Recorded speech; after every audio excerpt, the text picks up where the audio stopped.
When a cheating scandal is uncovered by the association behind the stick tests, a group of students is called to testify about their marvelous grades. The first one is Lynn, the top student in her class and winner of lots of math competitions. Her mother left a few years ago after the divorce, and now it's just her and her dad who has a small teacher salary. Her story begins when her dad tries to enroll her in a prestigious school, although she doesn't want to study there because the enrollment fee and the other expenses will cost them a lot of money. She doesn't want to cause trouble for her dad like that. Lynn demonstrates she can do all the math for the expenses in her head, and the principal is so impressed that she offers her a scholarship which Lynn happily accepts. Later, while she's taking photos for her ID, she meets Grace, a friendly and rich girl who is more interested in becoming an actress than studying and doesn't mind Lynn being an awkward nerd. The two immediately hit it off and become good friends. Grace's grades have been possible until one day, the school announces a new rule. The general average must be around 3.2. Desperate not to fail school and disappoint her parents, Grace asks Lynn to be her tutor, who accepts after some hesitation. On the day of the exam, Lynn tries to be encouraging by pointing out, "These are the exercises they practiced," but Grace is still completely lost.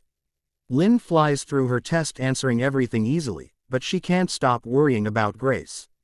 If Grace fails, Lynn will lose the company of the first friend she ever had. At that moment, she decides to help her.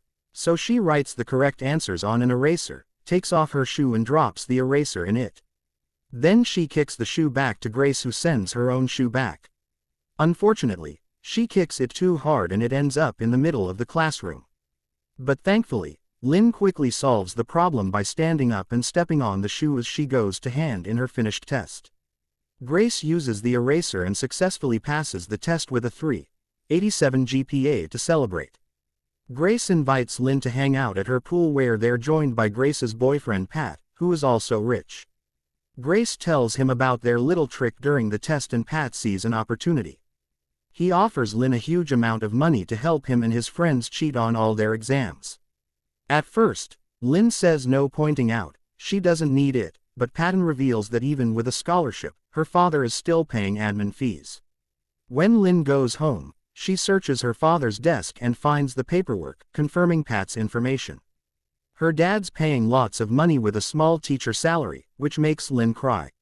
Later, while she's practicing on the piano, she asks her dad why he sent her to the fancy school. Her father says he wants her to have better opportunities and maybe even study abroad, ignoring Lynn when she says she was happier in her previous school. After Dad goes to bed, Lynn keeps practicing on the piano and she realizes her fingers make for great signaling while they play. The next day, Lynn accepts the job and teaches the group how they'll get their answers. Since the test is multiple choice, she assigns each letter to a hand pattern and the students just have to memorize which one is which. This way they can also disguise their practicing as piano lessons, keeping the money legal and giving them an alibi for the investigation later.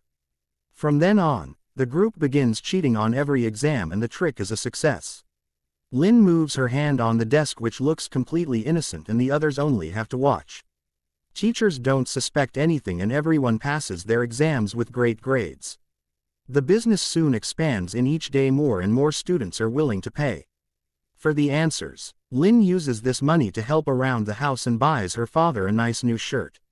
Everyone may have passing grades now, but Lynn is still the best in her class, and the second best is Bank, a real genius like her that doesn't know anything about the cheating business. Just like Lynn, he doesn't have much money. He's in this school thanks to a scholarship. His mother has to pay for his admin fees with a shabby laundromat salary. His memory is outstanding. As proven, by the way, he can quickly recite pi, but he has no tolerance for cheating. Lynn and Bank aren't really friends, but the school sends them together to math competitions and they easily win them by working together. So they consider each other good acquaintances after winning first place in Team Genius. They are called by the principal, who informs them that there is a scholarship abroad that they can apply for. However, there is only one slot, meaning there will be rivals from now on. Bank feels very nervous under all this pressure, but when he gets home and discovers his old mother is washing by hand because the machine broke, he still prefers to help her rather than study. One day, Bank is approached by classmate Tom, who wants to pay Bank for his help during the exam, because the piano code is too hard for him. However, Bank turns him down, not wanting dirty money. During the exam, Lin continues to use her hand signals as usual, but since Tang didn't memorize them, he keeps trying to peep at Lin's paper, suspecting Tang would try to cheat. Bank is keeping an eye on him and notices his peeping.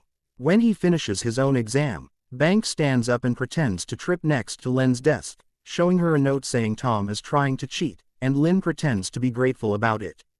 Then Bank hands in his test and tells the teacher about Tang before leaving.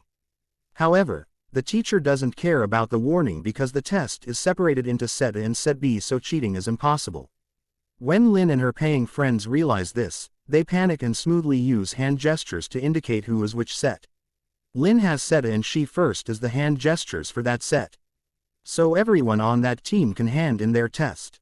While that group is surrounding the teacher, Lin exchanges her paper with Tom, who is Set B. Then she hurries to finish all the exercises and gestures the answers to the B group. The time is running out and the teacher comes to collect the papers when they ignore it. But luckily they manage to fill in the answers right before he reaches their desks. After the test is over, everyone thinks they're safe. But Lin and Tang are suddenly called to the principal's office, because Bank has told her about Tang. They try to deny any cheating, but when they check the papers, the principal discovers Lin's and Tang's are mixed.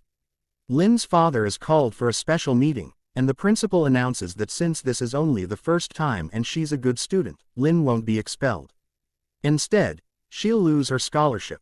Lin calls the principal out, saying that getting admin fees out of her father when she's supposed to have a scholarship is also cheating. The school is using other people's studies to make money just like her. Furious, the principal revokes a chance to apply for an international scholarship at university level. So now Bank doesn't have a rival any longer. However, Bank feels terrible because he feels like he got it unfairly. When they get home, Lin's dad scolds her for what she did, showing how disappointed he is by refusing to wear the shirt she got him anymore. Meanwhile, Grace goes to Pat's home to have dinner with his parents. They think Pat has gotten better at school thanks to Grace's influence, and they want her to try for the stick with Pat, so they can go to Boston University together, even promising to pay for everything. Desperate, Grace calls Lin and asks for her help. At first Lin doesn't want to risk a reputation again. But this time Grace appeals to their friendship and promises a pay much larger than before. Lin accepts, but as she leaves the building reading all the test rules, she realizes there's nothing she can do to cheat the system. She begins writing a note with an apology, but at that moment, she hears a man talking to someone in another country, and she notices all the clocks with different time zones on the wall. This gives her the perfect idea. The next day, Lin tells Grace and Pat about her plan. They're going to take advantage of time zones. Since the exam is the same all over the world, she'll take the test in Australia 4 hours earlier, then she can pass the answers back to Thailand and sell them to whoever wants to take the test. Now, Grace and Pat's part will be to find more clients to pay for all the expenses. This way, Lin can also go to Boston University to get the answers out, though Lin will have to memorize them. She usually can memorize so much if she has enough time. But since after finishing the test, she'll only have a few minutes left, she'll only be able to memorize half the test. The only person capable of memorizing the other half would be Bank, but they know better than to ask him since he hates cheating. The night before the scholarship test, Bank is on his scooter doing the laundromat's clothing deliveries when he gets home. He's cornered by 2 thugs that accuse him of having scratched their car with his scooter and proceeds to beat him up, too. Then they throw his unconscious body in a landfill.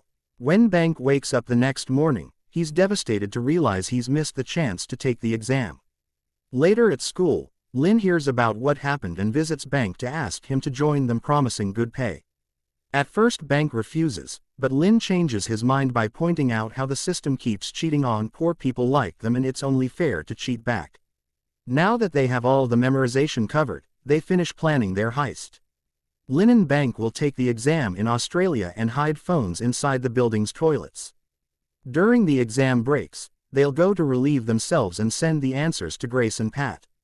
For the last part of the exam with no break, they'll just pretend to feel sick.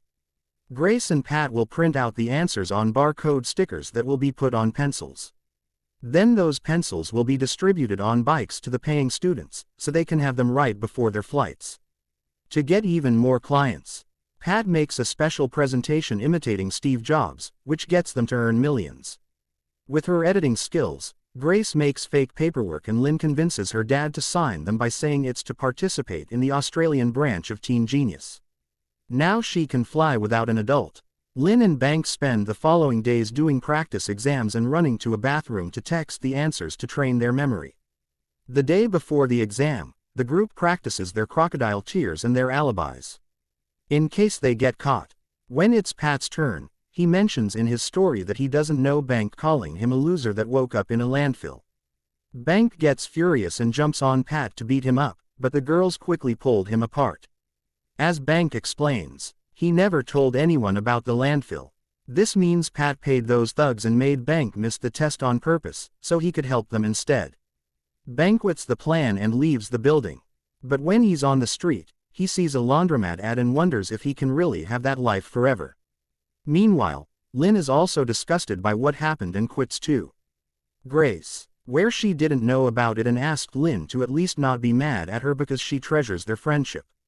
Afterward, Lynn goes looking for Bank, who has decided to rejoin the group, because if he got beaten up and lost his chance, then he at least wants to be paid for it.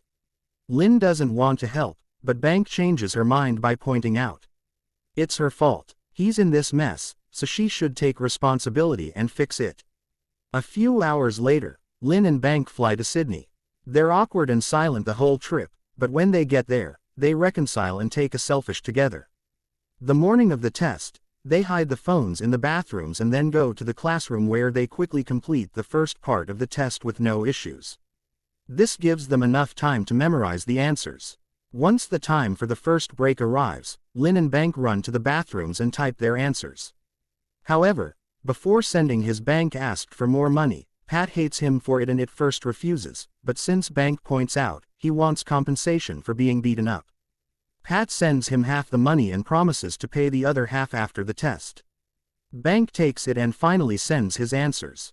A few minutes later, Lynn and Bank return to the classroom and work on the second half of the test quickly as well. However, during the second break, they start to get in trouble. Bank gets to install fast, but it takes him a moment to remember all the answers. He just managed to send them, but the inspecting officer comes to knock on his door after noticing Bank is taking too long in there. Bank panics and accidentally breaks the toilet lid. He also tries to flush the phone down the toilet and fails, so he gets caught. Meanwhile, Lynn has to wait in line before she gets access to her